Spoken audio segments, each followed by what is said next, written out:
All right, everybody. So this is it. This is the video essay on time energy that I talked about doing on that one video I did a long time ago. And I think I've referenced it a few other times. I've said, this is something that's in the works. This is something I'm going to do. I think I've put too much thought into it at this point. So I'm just going to straight up read it out. Now, this was something that's been developed over the course of the last several years through both theory and practice. And I am relying on the work of a lot of different theorists, and my master's thesis develops this concept. The section that develops this is like over 20 pages long. I'm not going to be unpacking that here, obviously. This is like a 4-page read. If you were to just sit there and read it, it wouldn't take very long. And I will be posting this on my blog on Medium. Anyway, it's condensed. It might be a little hard. I'm trying to strip away all the jargon I can and just speak in the most commonsensical terms. But if you are new to that kind of language, I just recommend revisiting it. Listen to it once or twice, spend some time with it, come back to it later, revisit it. It should make more sense later. But if this is all just like too much, no worries. There will be some videos coming soon where this concept is put to work, like for instance, in trying to understand problems posed on organizers or the problems posed on people trying to build community and the ways that time energy factors into this. So it's a lens that we can use to think about things theoretically and to engage the world practically. So without further ado, I'm going to jump right into it. This is time energy. Time energy is a key concept for reconceptualizing and organizing human society. Theoretically, it promises to help us understand the most pressing problems we face today, and practically it shows the biggest obstructions or traps to avoid when organizing. Failing to comprehend important aspects of how this concept works can doom projects from the outset. Strategic action must factor time energy into its thought in as much of its systematic rigor as possible. Basically just saying, we have to understand how this works in more detail than our basic intuitive sense already gives us. The purpose of this piece is to be as short and concise as possible without losing systematicity or rigor, so I leave out primary theoretical inspirations and sources, which are discussed in more academic detail in my thesis and book. Time energy is not just the words time and energy mashed up together. Time energy points to the phenomenon that comes first and matters most in our experience. Time and energy, as used in our daily lives, are secondary products of abstraction, separated from lived experience. Time energy must be understood existentially, not just physically, psychologically, or structurally, although all three of these, as well as other scientific endeavors, no doubt will help us understand the concept better in various ways. Time energy is energy with time, and time with energy. For a human being, time energy is the basis of value. Value is the potential to actualize what matters to us. Without time energy, there is no hope of doing anything that matters. Think about it. Time without energy is nearly worthless. Time without energy is time that must be spent recovering energy. If you work or study full time, then your free time is really recharge time to get back to the grind. Because this free time routinely lacks energy, it is spent in passive involvement with the world through entertainment or other forms of consumption. In a similar way, energy without time is basically useless. But here we have to get a little more specific about the terminology. To really carry the weight of meaning meant by time energy, we have to keep in mind that what makes this kind of time valuable is not just that it is a moment like any other, an isolated moment, but rather it is time with the potential for repetition. This is an important distinction because if you happen to have energy but no time with the potential for repetition, you are incapable of investing time energy towards the personal, communal, or cultural aspects of life that require sustained effort. A community is not built over the weekend, and you don't learn a new language sporadically. Sustained effort. Sustained effort requires active engagement, which could also be thought of as routine sacrifice of time energy. Sustained effort is the opposite of immediate gratification. Sustained effort makes you a producer.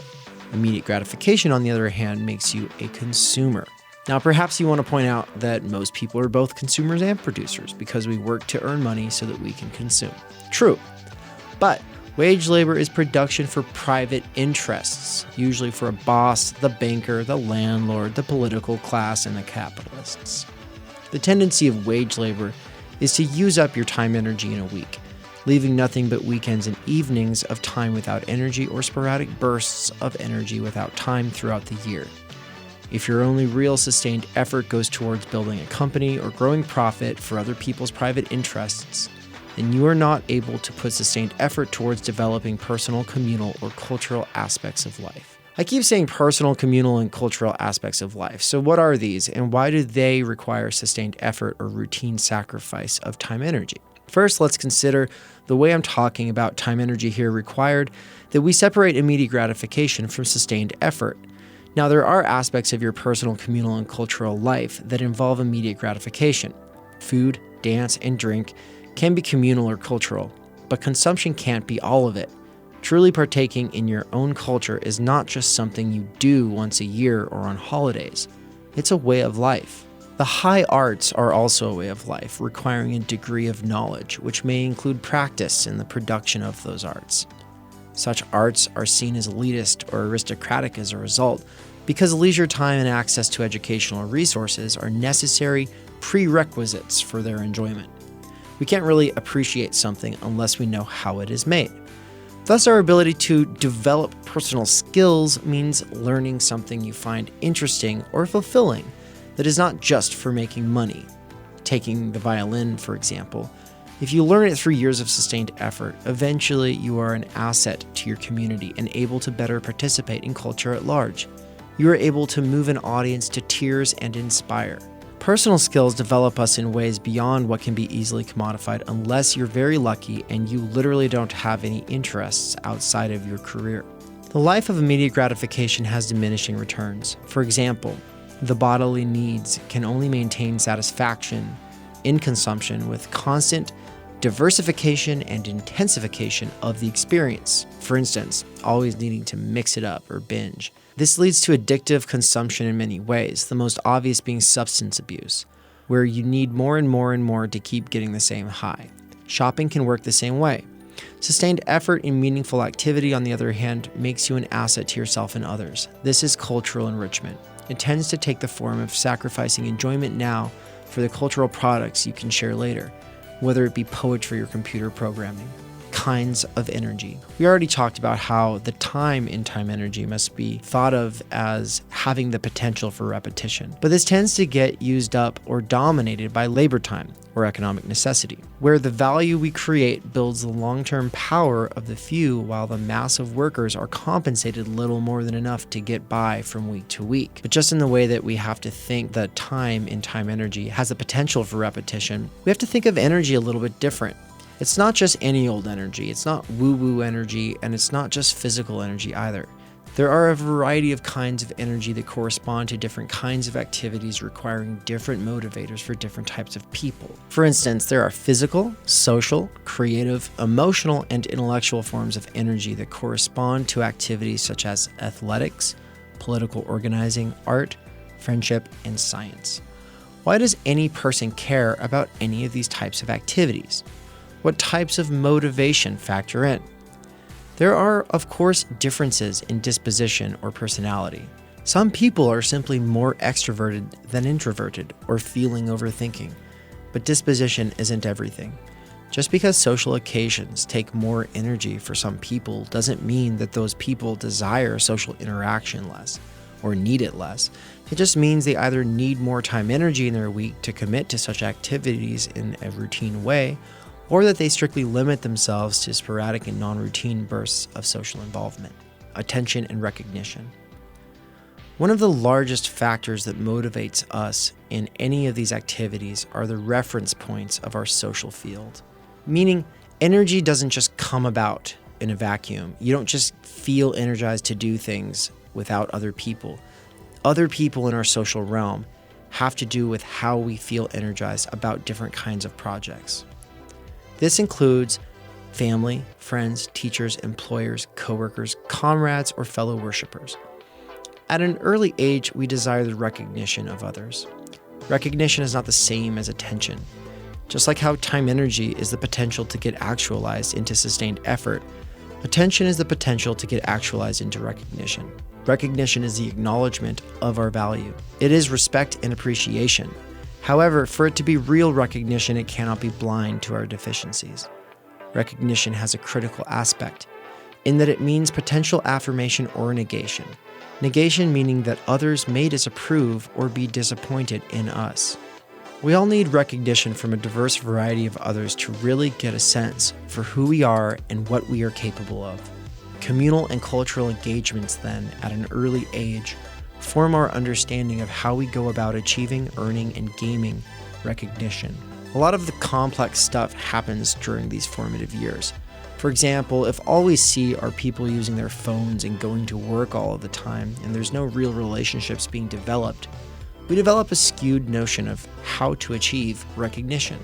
Commodified social life simulates communal and cultural engagement, but it's rarely real. Online, this takes the form of parasocial relationships, which are a simulated diminishment of recognition. The problem is that real recognition requires time energy. Not just your own, but of others. For others to truly get to know you, they need to get to know you over time, and not just in a passive way where they've given you some attention, but where they put in the sustained effort to get to know you, to respond to and interact with your strengths and weaknesses. Consumerism simulates the spectacle. Capitalism is, gasp, good at some things. Chiefly its capacity to produce commodities for us to consume passively or in a hurry. Passive consumption is our default mode for spending time without energy during the weekend or evenings when we finish work and need to recharge. Here we use the wages we earned in exchange for our sustained effort to at least enjoy in the moment. But there was a huge abyss created when we didn't have the communal and cultural recognition to really motivate us or show ways of using time energy for non-commodified engagements. If others don't have extra time energy to pool with us towards building community and culture are fractured. What steps in to fill the void of fractured social life? Commodification of the social realm. How does this unfold? Through the attention economy online, where we are sold the images and signs of a social life without some of its most necessary elements. Here we are able to connect with others in communities based on interests, but we are severed from the kinds of relation that require truly getting to know a lot of very different people over sustained periods of time. Basically, this undermines our ability to have community. Here we are all replaceable with a couple of swipes or clicks. Attention is the currency, and we only have so much to give. We want more than we put out, but getting any requires giving significantly more. Most of our time without energy is spent giving passive attention into the attention economy, where we literally gamble for the opportunity to get some in return. But this attention is almost inherently limited because it's one-directional, meaning parasocial. Online dynamics. Without recognition, we are driving ourselves crazy and go to more and more desperate lengths to gain it. But without the communal and cultural pools of extra time energy, there's no real hope. On the attention economy, there are two primary ways of gaining attention: creation and destruction. Creation requires a lot of time energy. Destruction is pretty easy. People who are fed up with giving so much attention without almost ever getting any back can feel really resentful towards creators who they perceive as getting more than their fair share of attention. We also spend so much time giving attention to the spectacle of others that we get fed up with them pretty easy. They aren't really people after all. They're figures that either affirm or negate our identities. We aren't really in communities either. We're in validation gangs. Fandoms created around brands that cultivate our identities. Peter Coffin. Cultural icons, therefore, either get our love or hate. Rarely are we simply indifferent when we don't think someone is worth attention. Instead, we feel angry. Why are people talking about this person? Why is this person worth the attention? Fuck them. This festers an environment of renunciation and betrayals. It fosters more than just call-out culture, which is just one aspect of this, but it also breeds the hot definitive take posts. These are the kinds of posts aimed at gaming reactions from others. If recognition isn't attainable and all we can get is attention, then surely any attention sure beats no attention. In an era where economic labor, the sustained sacrifice of effort that gets siphoned away towards private interest, is increasingly devalued by rising automation, we need to learn ways to prioritize the real human wealth, time energy. We must learn ways to put people and planet before profit. Profit here meaning in its economic, cultural, and social forms. Or we will only continue to see this rising spectacle where others are seen as a drain on our economy or ability to gain recognition. We must push back against the system's insistence that everything is zero-sum competition. With dwindling resources, climate change, and fewer jobs due to automation, we must push time energy to the forefront. Money is not value. Profit is not value. These are only secondary to the most important form of value, human time energy. Without it, and without communities in a culture able to sustain and foster the pooling of it, we will only continue to eat ourselves out of community while destroying this planet. If you found that helpful, then thank you very much. The people who have freed up my time energy so that I could take on this project and others like it are my patrons. You can become one or make a one-time donation through my PayPal because I'm trying not to work other jobs. I'm trying to focus on making this message more available to people. So if you thought this was pretty condensed and language was a little too dense, then don't worry. There will be way more accessible versions coming from me if I can keep doing this. We'll see. Take care.